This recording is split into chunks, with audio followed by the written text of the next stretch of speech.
mas você poderá usar aquilo para a tua vida em breve ou em algum tempo depois. Então nessa noite você vai aprender a resgatar a identidade em Deus. A igreja do Senhor no século 21 precisa voltar a resgatar a sua identidade.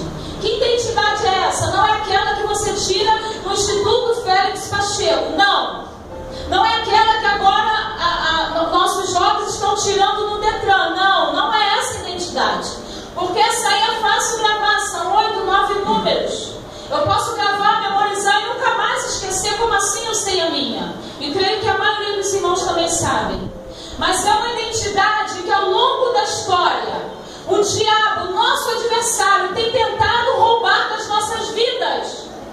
Uma identidade que nós precisamos usar não somente dentro de 4 paredes, mas precisamos usar essa identidade principalmente quando estamos lá fora. Porque é lá que você precisa levantar a sua identidade e dizer: eu sei quem eu sou, eu sei para onde eu vim e eu sei para onde eu vou. Mas o que eu vejo por aí não é isso. São crentes em tese, como diz o presbítero. É legal, maneiro. Entra uma emoção tão grande nos nossos corações e às vezes ao longo da mensagem até choramos. Mas quando passa do portão para fora, tudo parece que caiu em terra infértil. Como diz aquela parábola, que o semeador saiu a semear e ele lançando a sua semente, algumas caíram no meio de pedregais. E ali não produziu semente, porque a terra era infértil. Meu Deus. Essa noite você quer ser uma terra fértil na presença de Deus? Aleluia. Então comece a orar e dizer para o Senhor, assim como o salmista Davi disse: guardei a tua palavra no meu coração, para eu não pecar contra ti. Porque no Salmo 119, versículo 105 diz: lâmpada para os meus pés e luz para o meu caminho. É a tua palavra. A igreja precisa resgatar essa identidade. Quando estamos lá, mediante os problemas. Mas o que isso tem a ver com Moisés? O que isso tem a ver com esse homem que nasceu no contexto da história, em que ele não pediu para nascer naquele contexto? Moisés nasceu no Egito. Diz a Bíblia que certo tempo da história o povo foi levado para o Egito, assim como com José. José estava cativo, preso no Egito. E ali houve fome em toda aquela região. Os irmãos conhecem a história. E agora os irmãos de José vão ter com ele pegar comida. E ali vão todos os irmãos de José morar e habitar no Egito. E ali dura isso cerca de 400 anos. Aquele rei na época de José, aquele rei do Egito, ele mostrava, ele ia com a cara de José, porque José fez algo transcendental. José foi um cara que viu a saída para o problema naquele momento. Então José estava bem na vida com o rei. Só que aquele rei não dura para sempre. Eu quero abrir um parênteses na minha, para mim e para a tua vida. Não espere do homem, porque o homem não dura para sempre. Meu Deus. Espera de Deus. Porque se o homem morrer, se o homem falhar, se Deus o levar, Deus vai levantar outro. E é o outro que poderá te abençoar, ou não. Aleluia. Agora o novo rei do Egito começa a conspirar e a dizer: ei, vamos matar todos os meninos. Porque o povo hebreu, eles têm crescido em números. E se houver uma guerra, nós não poderemos lutar contra eles, porque eles são homens de guerra, são acostumados com o sol causticante, porque diz a Bíblia que o rei do Egito fustigava o povo a trabalhar. Então eles eram acostumados a lidar com um trabalho pesado. Aleluia. E agora eles dizem: vamos matar todos os meninos. Mandem matar todos que nascerem do sexo masculino. Porém, se nascer menina, deixe viver. Se nascer menino, que matem. E agora o rei do Egito chama as parteiras Sifrá e Puá e dá uma ordem para as duas parteiras daquela época: quando nascer um menino das hebreias, vocês têm que matar todos. Já pensou? Vocês naquela época, Tiago, Jonathan, o bonitinho que eu não sei o nome, Wallace, Magno, e aí por diante, Vinícius, pastor Jailson, amém? Davi, Davi, né? Já pensou, Felipe, Mateus, vocês todos? Vinha o decreto da Dilma, olha, manda matar todos os meninos que nascerem. Do ano 1980 para cá, todos iriam morrer. Já pensou? Vocês não estariam aqui nessa noite. E foi isso que aconteceu naquela época. Só que diz a palavra do Senhor que essas duas parteiras, elas temeram mais a Deus do que a ordem de um rei. Que isso, pastora? Mas era a ordem de um rei. Mas era a ordem de um rei que ia de encontro à palavra de Deus, que ia contra aquilo que é mandamento de Deus. Mesmo que as leis lá de fora digam que você tem que fazer, que você tem que abortar, que você tem que casar com um homem mesmo, com mulher mesmo, isso está contra a vontade de Deus. Eu não tenho que me dobrar. Quando eu temo a Deus, eu não me dobro. Mesmo que eles lá fora digam que tem que ser feito. Assim como foi feito com Sadraque, Mesaque e Abednego. Também era um rei, não era? Rei Nabucodonosor prepara uma estátua e manda todos se dobrarem diante delas. Porém eu vejo 3 homens, 3 jovens que tinham a sua identidade em Deus, que mesmo sendo levados cativos para a Babilônia, não perderam a sua identidade. Mas eu temo muito que daqui a alguns anos o terrorismo chegue ao nosso país. Eu não desejo, mas eu temo. E qual será a sua conduta diante de um terrorista, diante de um islamista que diga para você, você tem que negar esse Jesus, senão você morre? Eu prego isso para minhas filhas em casa. Antes de eu pregar aqui, eu já falei para elas: não negue, morra, mas morra como Estevão morreu, vendo o céu se abrir e vendo Jesus descer. Aleluia! Nós precisamos ensinar isso para os nossos filhos, porque nós não iremos viver para sempre. É claro que o Espírito Santo vai continuar a obra, vai. Mas eu preciso ensinar o menino no caminho que ele deve andar. Eu preciso estar com ele, eu preciso orientá-lo. Aleluia. Agora essas parteiras, elas veem que Moisés, ele era formoso. Mas elas não esconderam Moisés só porque ele era formoso. Elas esconderam Moisés porque elas primeiro temeram ao Senhor. E a Bíblia diz que elas escondem ele por 3 meses. E vocês sabem que uma criança recém-nascida não faz muito barulho, mas quando começa gugu, ninguém mais consegue esconder uma criança dentro de casa, porque ela começa a fazer barulho, o choro começa a ficar mais alto, a criança começa a tomar volume. E creio eu que Moisés devia ser um neném muito lindo, muito grande, e aleluia, todos queriam ir visitar aquele menino.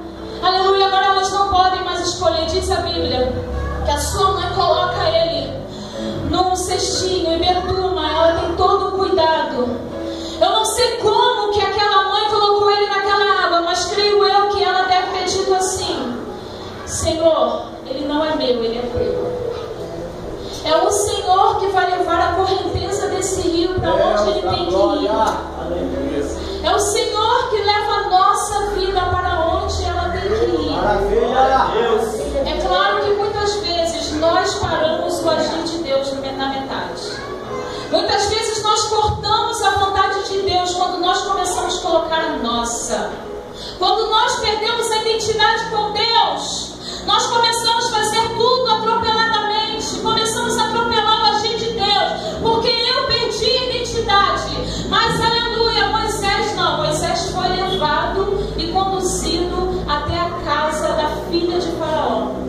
E diz a Bíblia que aquela menina estava se banhando, e ela olha aquele menino, como ele era lindo, ela gostou dele, e creio eu que ela disse: eu vou ficar com esse.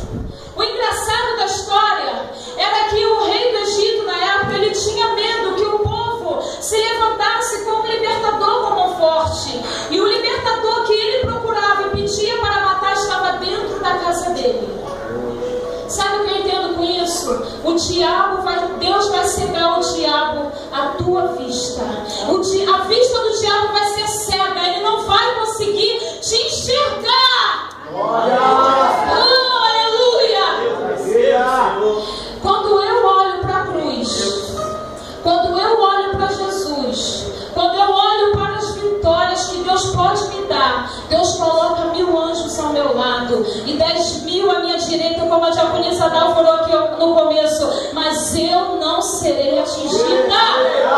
Quando eu entendo que eu tenho que ter uma identidade com Deus, quando eu tenho temor de Deus, a minha identidade ela é restaurada. Agora Moisés cresce dentro do palácio de Faraó, conhecendo todos os conceitos do Egito, sabendo falar todas as línguas que ele precisava, conhecendo tudo sobre ser chique, ser importante, mas ele na corrente sanguínea ele tinha sangue hebreu. Você pode até estar neste mundo, você pode até fazer uma faculdade, você pode até ser alguém importante lá fora, mas você nunca pode esquecer que na sua corrente sanguínea corre o sangue hebreu. Corre o sangue de Jesus, sabe por quê? Ele te resgatou com preço de sangue. Ele não foi lá e pagou 10 milhões de dólares pela tua vida, não! Porque se ele quisesse, ele fazia isso. Como ele fez uma vez com Pedro, vai lá, pesca.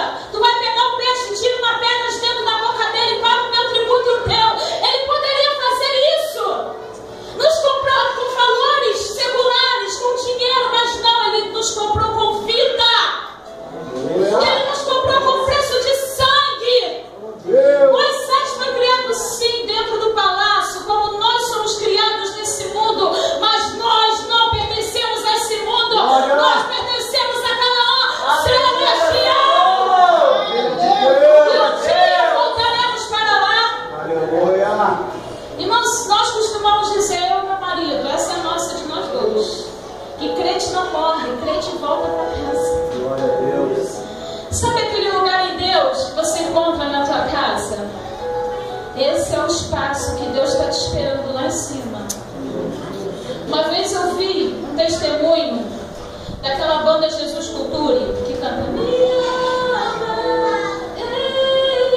essa música não é da Ana Paula Valadão, essa música é do grupo lá de fora.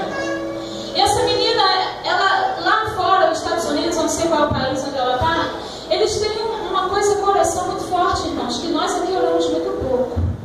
Terça-feira, uma hora de joelho é muito pouco. Lá eles vão todas as manhãs à casa do Senhor e eles têm um quarto de oração dentro da igreja.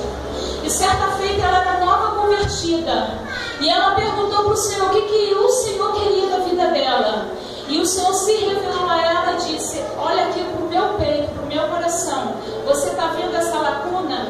É o teu espaço.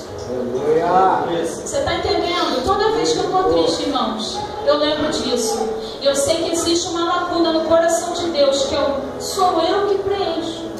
É a forma do meu corpo. Só eu vou preencher essa lacuna. E se eu for para o inferno, Deus vai ficar com essa lacuna vazia. Essa responsabilidade é minha de entrar no céu. Mas esse agora ele tem então um sangue hebreu passando. E certa feita ele vai.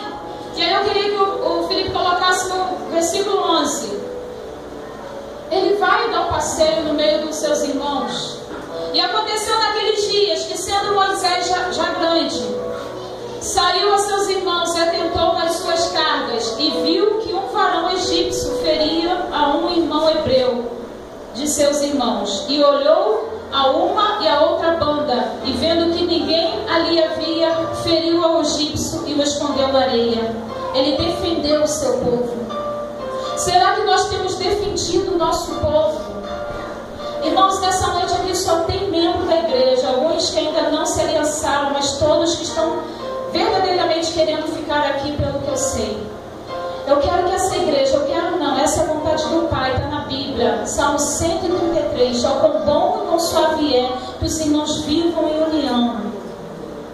Eu preciso que você entre por essas portas e saia dessas portas querendo viver em união, querendo viver em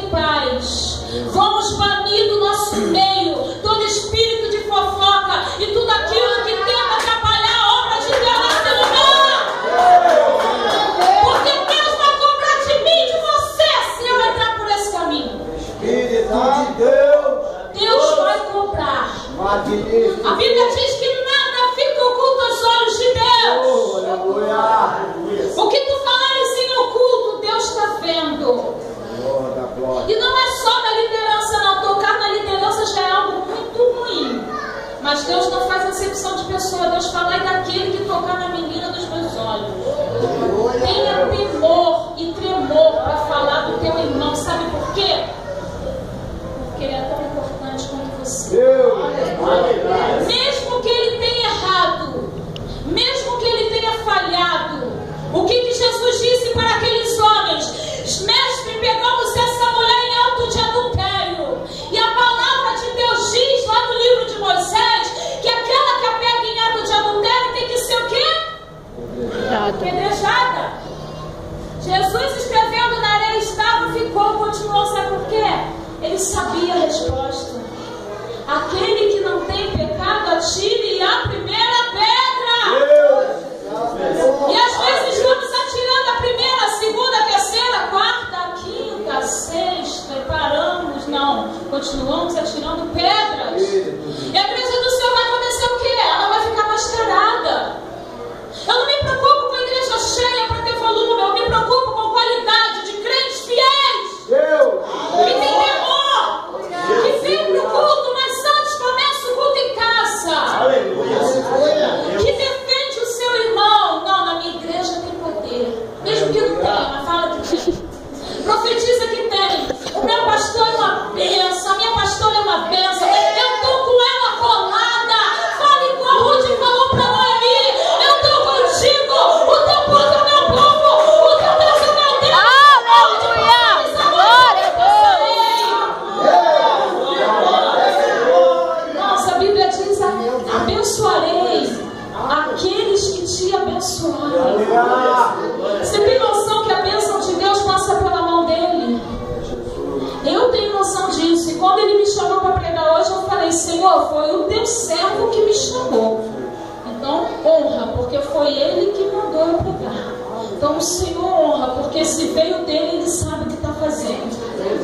Eu não estou querendo bajular porque é meu marido, não. Mas se a gente entender isso, que o princípio de Deus é honrar, seja quem for, irmãos. A Bíblia diz que aquele que quer ser o maior no reino de Deus seja o menor. Comece sendo o melhor. Não comece querendo os primeiros lugares que tem mais honra. Eu não falo de sentar aqui na frente, porque eu acho que vocês deveriam sentar cada vez mais para frente, para receber mais, tirar menos atenção.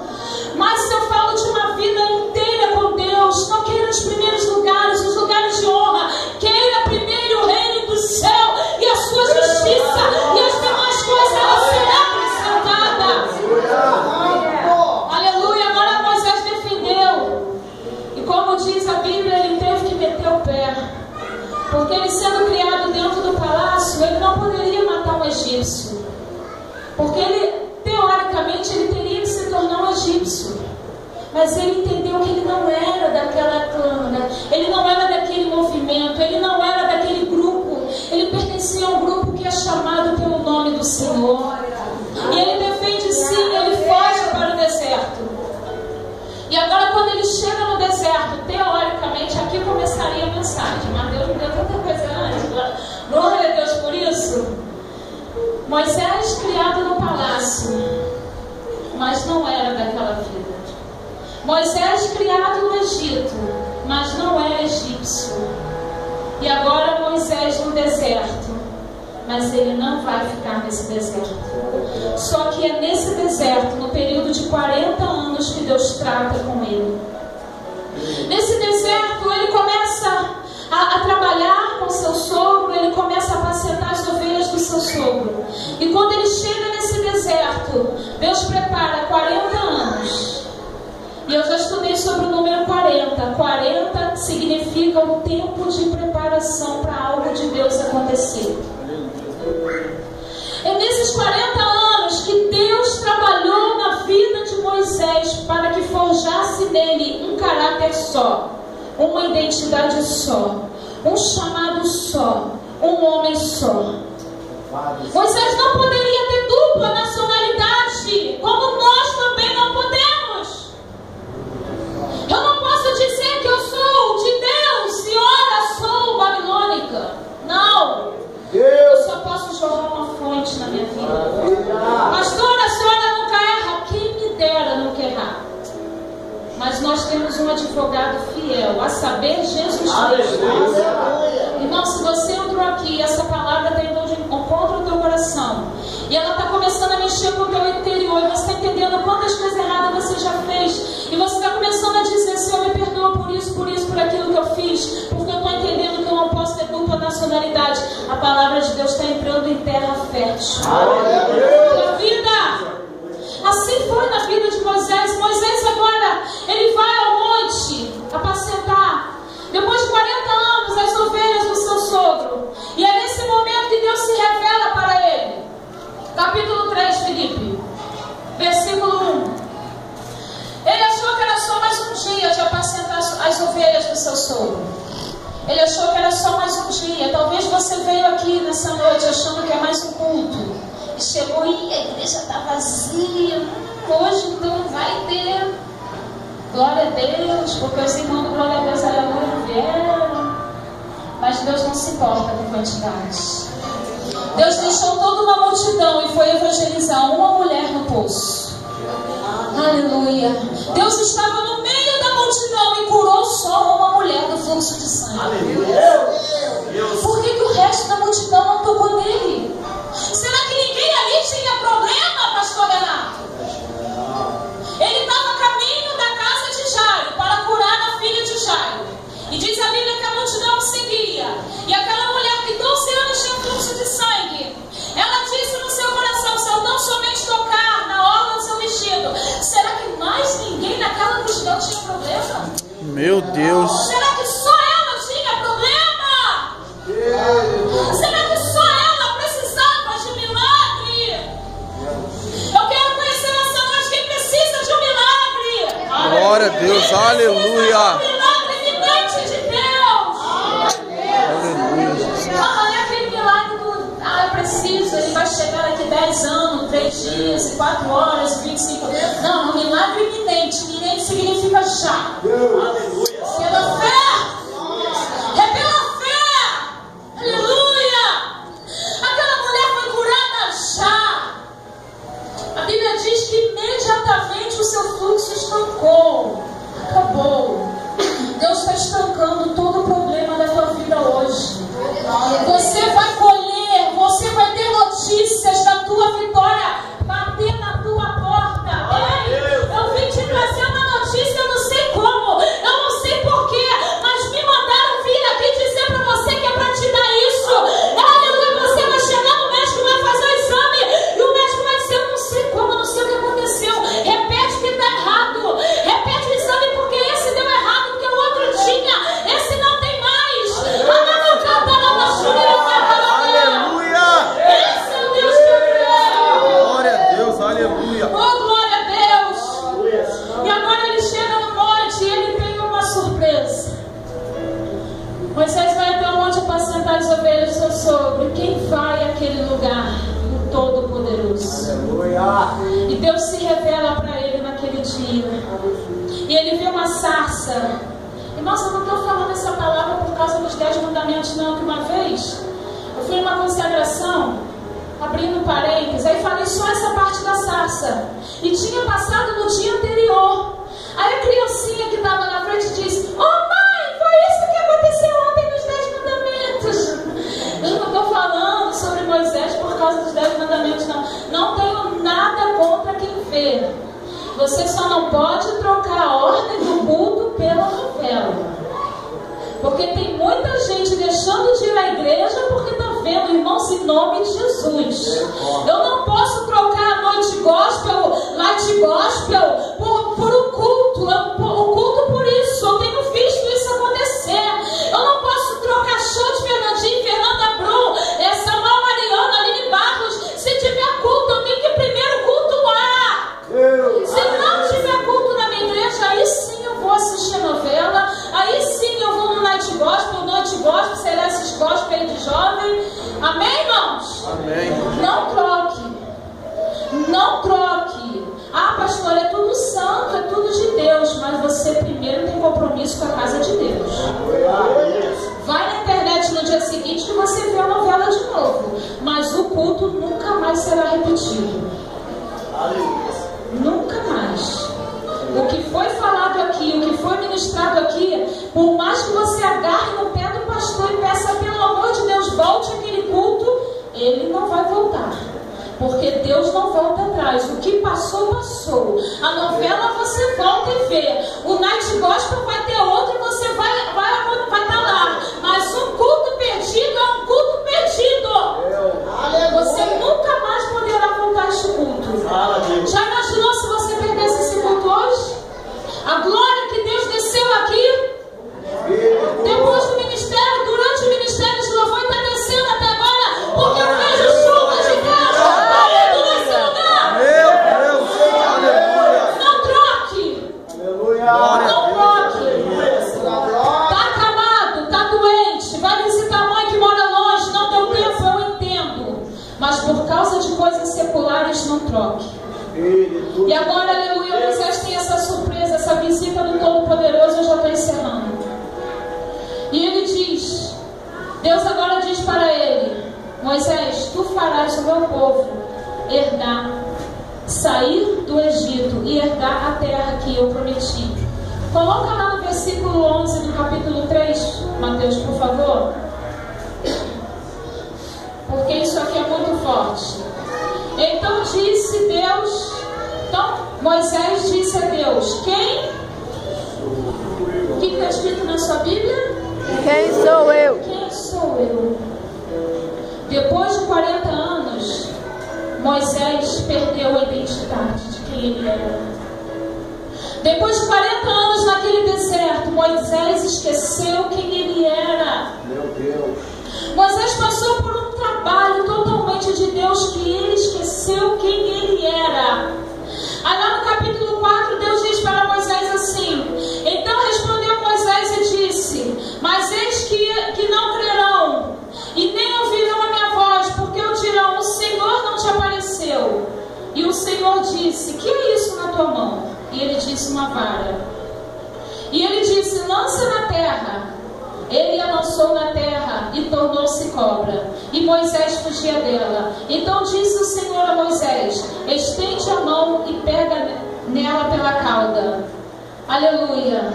Deus fez algo aos olhos de Moisés para provar que ele era com ele, que Deus era com Moisés. Moisés tinha uma vara, um cajado na mão. E ele pensou que Deus deve ter pensado assim: você não está confiando em você, então confia em mim. Confia em mim que eu sou poderoso. O que tem na tua mão? É uma vara, um cajado? Joga ela no chão. E ela se tornou uma cobra. Agora pega pela cauda e tornou a virar cajado. Deus nisso trabalha com transformação. Deus, Ele transformou tantas coisas na minha e na tua vida, é porque nós ainda estamos parados. O Deus que nos chama é um Deus que transforma. É um Deus que começou a transformar desde o momento que Ele te chamou para essa obra. Aleluia. A segunda coisa que Deus faz, Ele fala para Moisés: coloca a tua mão no peito. E ele coloca, agora tira, e ela se torna toda branca com lepra. E agora ele diz: torne a colocar a mão no peito, e ela fica curada. O mesmo Deus que transformou é o Deus que curou. Ele te transforma e Ele te cura. E agora ele diz, aleluia, para encurtar a mensagem, lá no capítulo 14 do Êxodo, não precisa colocar mais não. Agora eles saem do Egito e eles estão rodeando o deserto até encontrar saída. E os irmãos conhecem a passagem em que eles se encontram em frente ao... Não tenho medo, ao Mar Vermelho. É nesse momento do Mar Vermelho, aleluia, Deus me deu algo muito forte nisso. É nesse momento do Mar Vermelho que Moisés, ele meio que se desespera. E agora, Senhor? De um lado não dá para ir, tem montanha. Aqui tem parede. Do outro tem montanha. Atrás tem um exército furioso atrás de nós. E na frente tem o Mar Vermelho. Aí Deus vira para Moisés e faz ele lembrar da cura e da transformação.